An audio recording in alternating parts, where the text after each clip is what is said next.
مالوير هو اختصار لماليشيا السوفت وير، وهو أي برنامج تم إنشاؤه بهدف إلحاق ضرر بجهازك، سرقة بياناتك، التجسس عليك، التحكم فيك عن بعد، أو حتى تدمير جهازك بالكامل. يعني باختصار المالوير هو أي كود برمجي تم تصميمه عمدا لتحقيق غرض خبيث، وده بيكون بدون علم الضحية أو إذنه. والمالوير يعتبر الفئة الأم اللي بتشمل كل البرمجيات الخبيثة الأخرى. المالوير ممكن يوصل لجهازك بطرق عديدة، ممكن من موقع مزيف أو إعلان ملغم، أو ممكن من الإيميل أو عبر تحميل برنامج مقرصن. أول ما يوصل المالوير لجهازك يبدأ يحط نفسه في ملف الستارت اب ويعدل على ملفات الريجستري بحيث إنه يشغل الأكواد الخبيثة دي كل ما تفتح الجهاز بتاعك. زيادة على كده إنه بيبطئ الجهاز بعدل أسماء الملفات أو بيخفيها، بيستخدم رام وسي بي يو وحتى إنترنت في الخلفية حتى لما مش كنت مشغل حاجة. في أنواع من المالوير بسيطة ممكن تنشال بأي برنامج أنتي فيروس، وفي منها بيختفي في الفيرموير وده مستحيل تتخلص منه بدون تغيير الهاردوير، وفي منها اللي عشان تتخلص منه لازم تعمل فورمات كامل. الفيروس هو عبارة عن مالوير ولكنه قادر على نسخ نفسه ذاتيا داخل ملفات او برامج سليمه، وغالبا بيحقن نفسه في ملفات تنفيذيه اللي بامتداد دوت اي اكس اي ودوت دي ال ال، بعدها يبدا ينفذ اكواد ضاره لما تشغل الملفات دي. وشرط الفيروس عشان يشتغل ان المستخدم يشغل او يفعل برنامج الحامل للعدوى، وبعدها يبدا ينفذ الاكواد الضاره وينسخ نفسه ملفات ثانيه او حتى يوصل لملفات الستارت اب زي الفيروس الحقيقي بالظبط. واما عن اضراره فالفيروس لو اصاب جهازك ممكن يحذف ملفات، يعرض رسائل مزعجه، يفتح ثغرات في النظام او يعطله، وممكن يعمل تشغيل تلقائي للجهاز. الفيروس فيه منه انواع كتير زي الفايل انفكتور فيروس واللي بيصيب ملفات تنفيذيه مباشره، او الماكرو فيروس واللي بيصيب مستندات اوفيس، وفي برضه البوليمورفيك فيروس واللي بغير شكله كل مره يتنسخ فيها. ومن اشهر الامثله على الفيروس فيروس اي لاف يو واللي كان بينتقل عبر الايميلات. تروجان، كلنا عارفين قصه حصان طروادة الشهيره لما الاغريق عاصروا مدينه طروادة لمده 10 سنوات، خطرت لهم فكره انهم يقدموا تذكار لاهل المدينه كعلامه للسلام، فعملوا مجسد لحصان وخبوا فيه الجيش، واهل المدينه قبلوا الهديه ودخلوا الحصان، ولما حل الليل انت عارف عملوا ايه. المهم التروجان نفس الكلام بالظبط. التروجان يبان انه برنامج عادي او مفيد ولكنه يحتوي على كود ضار. مثلا الهاكر بيجيب نسخه من برنامج عادي زي الفوتوشوب وبعدين يزرع فيه برمجيات خبيثه ويديه للضحيه، واول ما الضحيه تشغل برنامج الكود الخبيث يبدا يشتغل. غالبا مش بيكون في اعراض على جهاز، حاجه اسمها سايلنت اكسكيوشن، وكالعاده التروجان يبدا يزرع نفسه في الريجستري.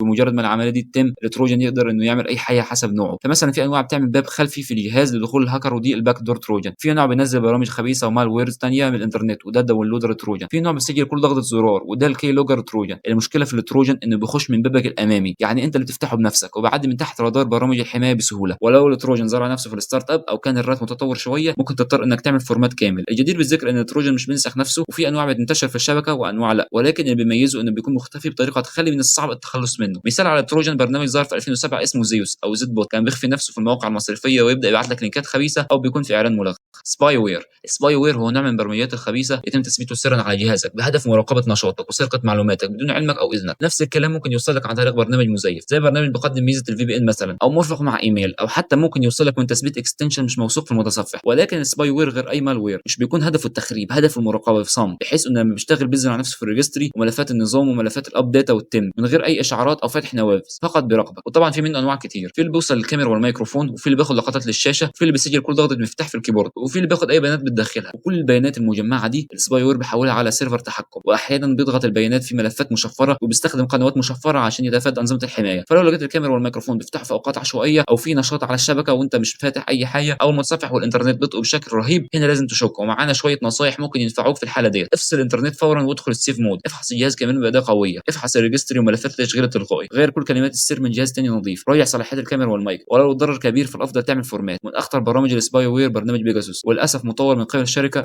واللي بيستغل ثغرات زيرو داي ثمينه جدا على برامج زي واتساب واي مسج الموجوده على اجهزه الايفون، واتبع اسلوب الزيرو كليك اتاك بحيث انه بيخترق الجهاز وبيزرع نفسه بدون اي تدخل منك، ولكن يطمنك انه مش بيستعمل على اي حد. فلو مش عارف تكلفه الترخيص الاساسي لاستعماله بتبدا من 7 مليون الى 10 مليون دولار للدوله او العميل، واختراق جهاز واحد ايفون او اندرويد بيكلف ما بين 25,000 الى 50,000 دولار للجهاز الواحد، او ممكن تشتري باقه مخصصه مثلا 100 هدف يساوي 8 مليون دولار تقريبا. فالخلاصه البرنامج ده بيستعمل ضد الرؤساء والسياسيين ويعتبر سلاح سيبراني سيادي.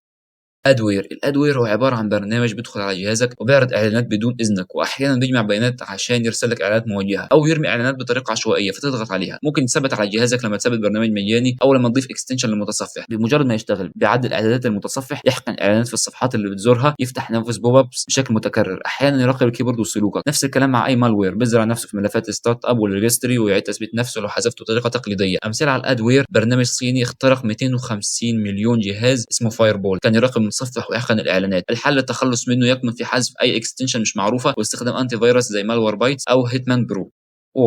الورم هو نوع من المالوير يقدر ينتشر ذاتيا عبر الشبكه او الجهاز بدون ما يحتاج انك تفتحه او تشغله بنفسك، وده اللي بيميزه عن غيره من المالويرز. ممكن يدخل عن طريق ثغره في الشبكه او نظام التشغيل او حتى من مرفق في ايميل، يبدا ينتشر في الشبكه بسرعه وبطريقه مميزه، بحيث انه بيبدا يسحب قائمه الاي بيز من الشبكه، يحاول يهاجم اجهزه ثانيه عن طريق بروتوكولات زي الاف تي بي، ار دي بي والاس ام بي، او من خلال نسخ نفسه في فلاشات ووسائط خارجيه. يستهلك الانترنت والرام والسي بي يو بشكل كبير، ممكن يبطئ الشبكه بالكامل او يعطل الاجهزه. احيانا يكون بوابه للرانسام وير او سباي وير. من اشهر الامثله على الورم الا وهو ستوكس نت، اول ورم صناعي عسكري استهدف اجهزه تخصيب اليورانيوم في ايران. ليه الورم يعتبر اخطر من الفيروس احيانا؟ لانه بيفضل ينتشر زي النار في الهشيم، ممكن يبطئ شركه او دوله كامله، وكمان بيساعد في نشر انواع ثانيه من المالوير.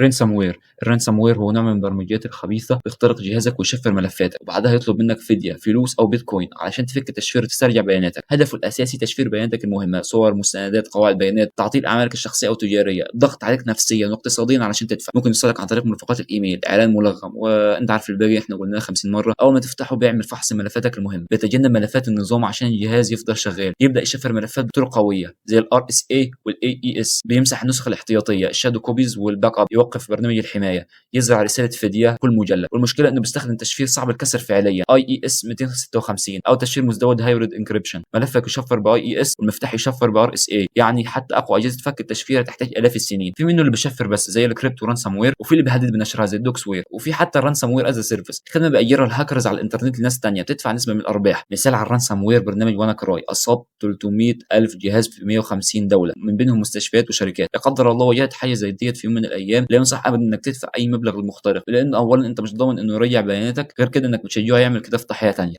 واخيرا وليس اخرا، الروت كيت. الروت كيت هو نوع من البرمجيات يمنح الهاكر الصلاحيات المسؤول الكامله، الروت اكسس، وبيخليه يسيطر على جهازك ويتخفى من اي برنامج حمايه او مراقبه. المالوير ده مش ينطبق عليه قوانين حرفيه، لانه بيتسلل لجهازك ويختفي تماما، بيسيطر على النظام، بيخبي وجود المالوير الثاني سواء كان رات، سباي وير، تروجان، يمنع برامج الحمايه من اكتشافه، يفتح باب خلفي دائم للهاكر، مش بيظهر نهائيا ومش تقدر تكتشفه الا ببرامج متقدمه جدا، مستحيل تحذفه، تحكم كامل على النظام. في بعض الروت كيتس ممكن يصل لتحكم الهاردوير، ومن الطرق اللي ممكن يوصل بها الروت كيت لجهازك هي عن طريق ثغره في التعريفات او في نظام التشغيل، او ممكن من برنامج خبيث تثبته كمسؤول. ايوه الشاشه اللي بتظهر دي وانت بتدوس يس من غير تفكير. بعد التثبيت بيتعمق جوه نظام التشغيل، يعدل ملفات النظام والكيرنل نفسه، يظهر نفسه كدرايفر او موديول جوه البايوس او البوت لودر احيانا. عارف ده معناه ايه؟ الروت كيت يقدر يتحكم في الكمبيوتر قبل ما يشتغل النظام اصلا. والروت كيت فيه منه انواع كتير، في اللي بيشتغل على مستوى البرامج، وفي اللي بيتحكم في اوامر النظام نفسه، وفي اللي بيتدخل قبل ما النظام يبدا يشتغل، وفي اللي بيعيش على البايوس او بطاقه الشبكه او حتى كارت الشاشه، ده حتى في اللي بيشتغل كانه نظام تشغيل فوق جهاز. وعندنا روت كيت مشهور من الحاله الواقعيه وفضيحه شركه سوني في 2005 لما تم اكتشاف ان الشركه بتحط روت كيت على السيديهات عشان تحمي حقوق النشر.